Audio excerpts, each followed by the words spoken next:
députés nationaux et honorables sénateurs, messieurs les ministres d'État en charge des relations avec le Parlement, messieurs les gouverneurs de la ville de Kinshasa, honorables membres du bureau de l'Assemblée provinciale de Kinshasa, honorables députés provinciaux et chers collègues, mesdames et messieurs les membres du gouvernement provincial de Kinshasa, messieurs les premiers présidents des cours d'appel de Kinshasa, messieurs les procureurs généraux près les cours d'appel de Kinshasa, messieurs les commandants de la 14e région militaire, messieurs les commissaires provinciaux de la police nationale congolaise, messieurs les directeurs généraux des services publics provinciaux, mesdames et messieurs les bourgmestres, à vos titres et qualités respectifs. En cette belle journée de mardi 30 mars 2021, s'ouvre solennellement la session ordinaire de l'Assemblée provinciale de Kinshasa selon les prescrits des articles 16.1 de la loi portant principes fondamentaux relatifs à la libre administration des provinces, tel que modifié et complété par la loi numéro 13/001 du 22 janvier 2013 et 59.26 de son règlement intérieur. En mon nom, à celui des membres du bureau et des honorables députés provinciaux, je souhaite la bienvenue à tous nos invités dont la présence en dit long sur l'intérêt qu'ils portent sur les activités de notre Assemblée parlementaire. Honorables députés et chers collègues, distingués invités, mesdames et messieurs, avant toute chose, je voudrais rappeler l'impérieuse nécessité que nous avons d'accompagner, du moins pour la ville de Kinshasa, le président de la République, son Excellence Félix-Antoine Tshisekedi Tshilombo, dans sa vision salvatrice de créer un Congo nouveau où règne la paix et la prospérité.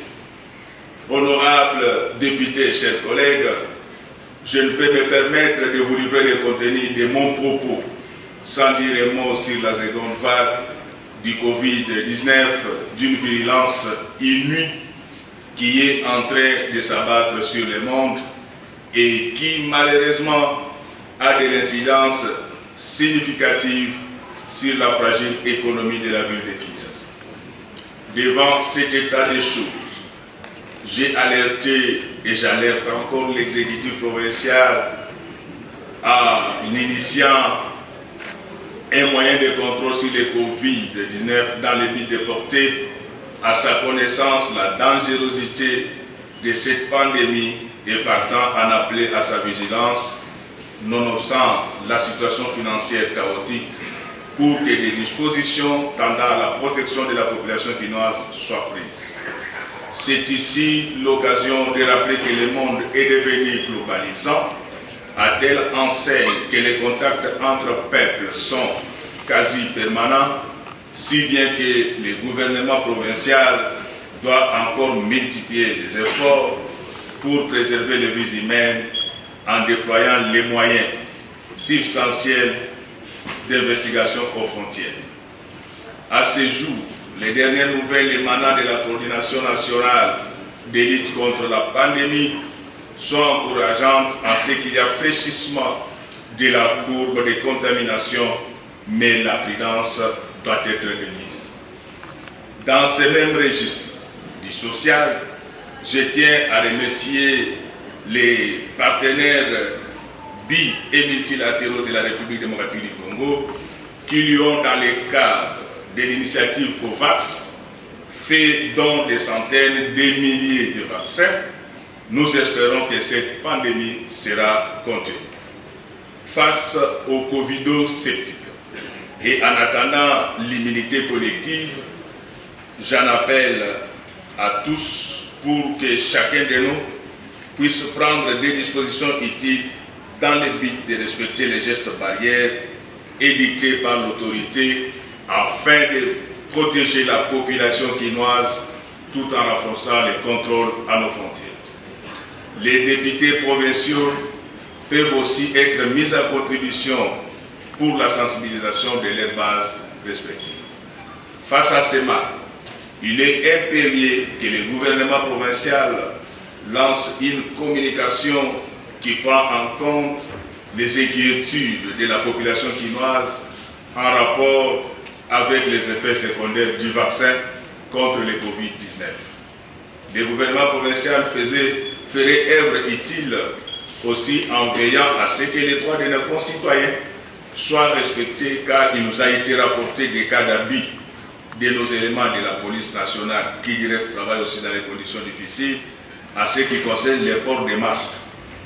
Les mesures devraient être prises pour endiguer les comportements antipatriotiques.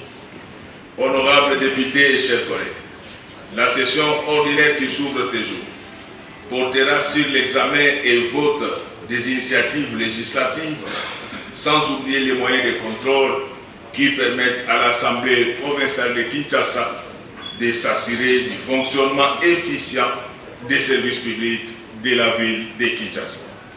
D'ores et déjà, je tiens à vous assurer que les rapports des différentes missions effectuées lors des sessions ordinaires passées seront soumis à la plénière pour leur exploitation et adoption. S'agissant des initiatives parlementaires, leur analyse a été finalisée au niveau des commissions permanentes, si bien qu'à ce jour, elles constituent des arriérés que nous devons traiter en priorité.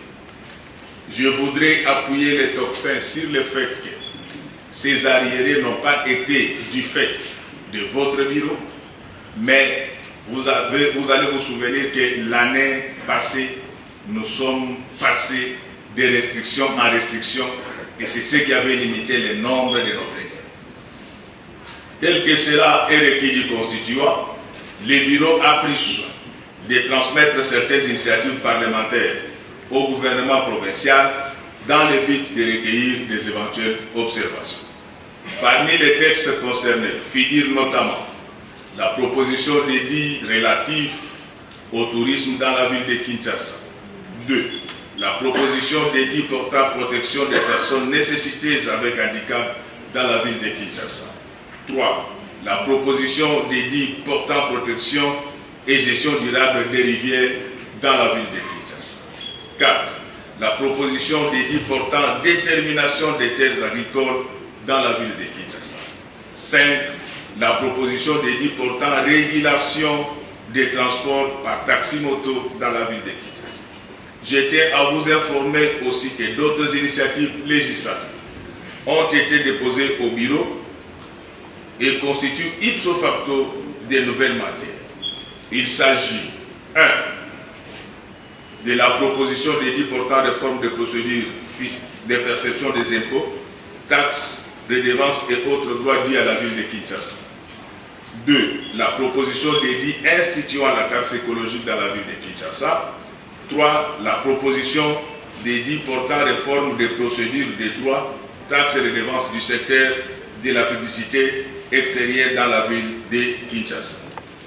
Au regard de la foultitude des matières à traiter, la présente session ne sera pas de tout repos. Il va sans dire qu'un effort soutenu sera exigé de chacun de nous pour doter la ville de Kinshasa de ces précieux textes.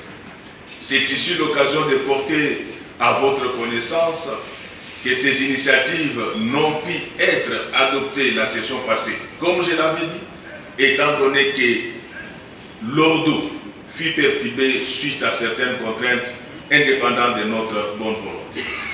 Dans le but de faire face à cet écueil, la conférence des présidents a jugé utile de revoir certaines modalités qui président au fonctionnement de notre Assemblée parlementaire, lesquelles modalités vous seront communiquées. Ce faisant, notre institution est appelée à s'adapter à la situation nouvelle caractérisée par le ralentissement de l'économie provinciale. Honorables députés et chers collègues, pour ce qui est du contrôle parlementaire, vous vous en doutez, Cela est une mission constitutionnelle qui est dévolue à une assemblée parlementaire.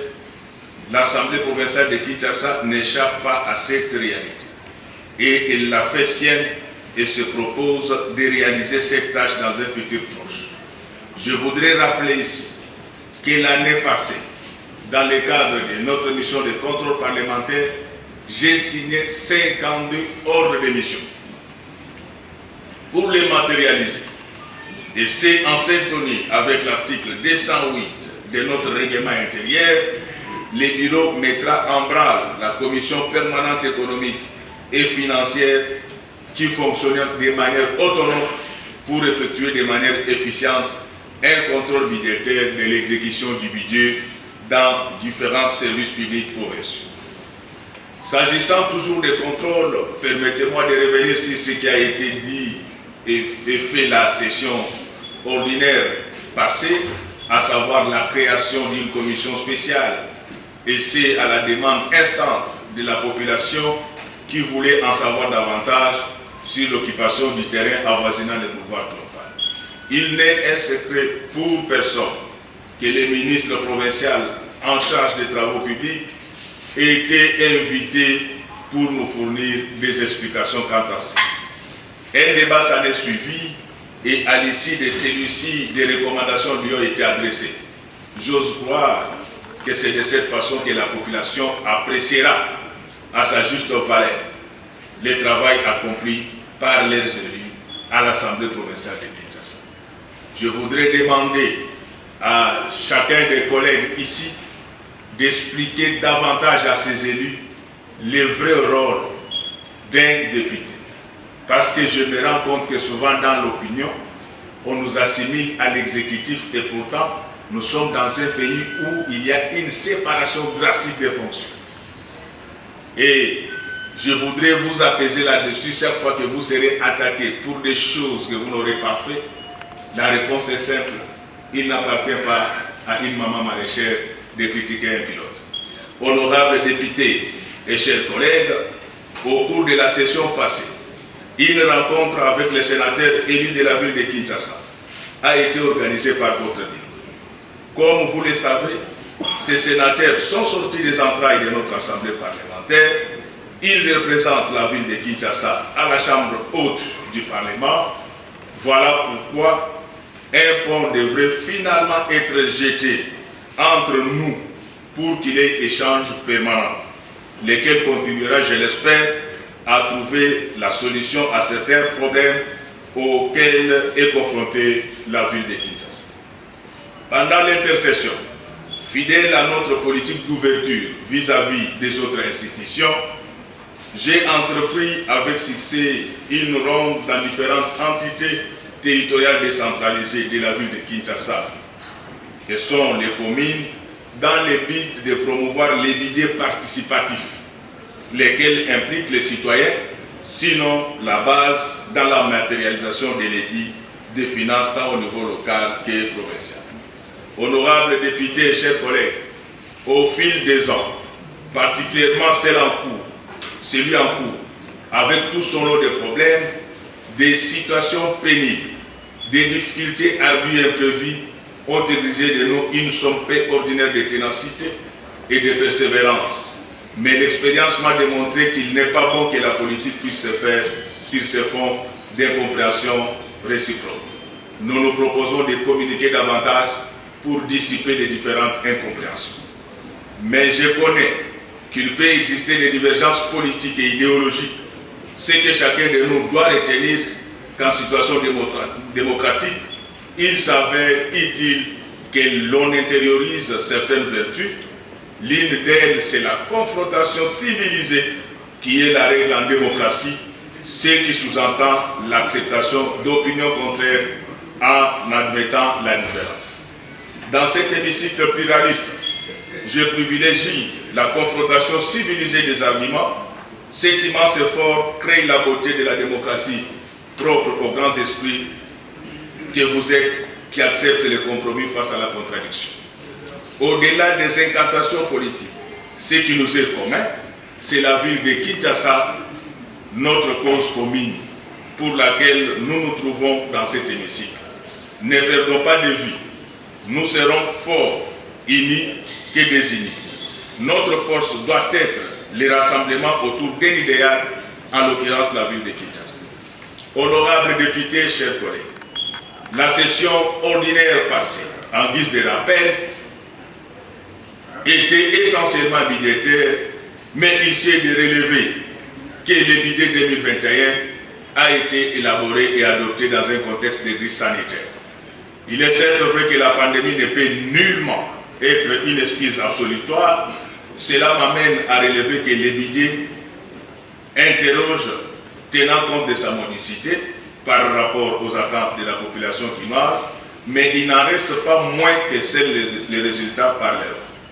Tout en reconnaissant les difficultés financières qui traversent notre ville, nous attendons de la part du gouvernement provincial la réalisation des actions retenues dans son programme provincial d'urgence qui s'articule autour de 3 axes, à savoir la riposte, la surveillance de la COVID-2019 et le renforcement du système de santé, l'atténuation des effets irrélatifs et le soutien pour une meilleure protection sociale, le soutien à la stabilité macroéconomique et à la relance économique.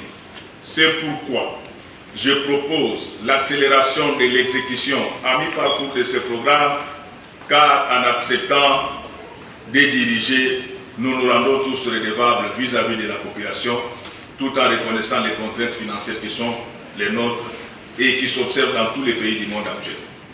Aussi, il nous faut une perspicacité plus qu'ordinaire pour répondre aux attentes des Quinoises et Quinois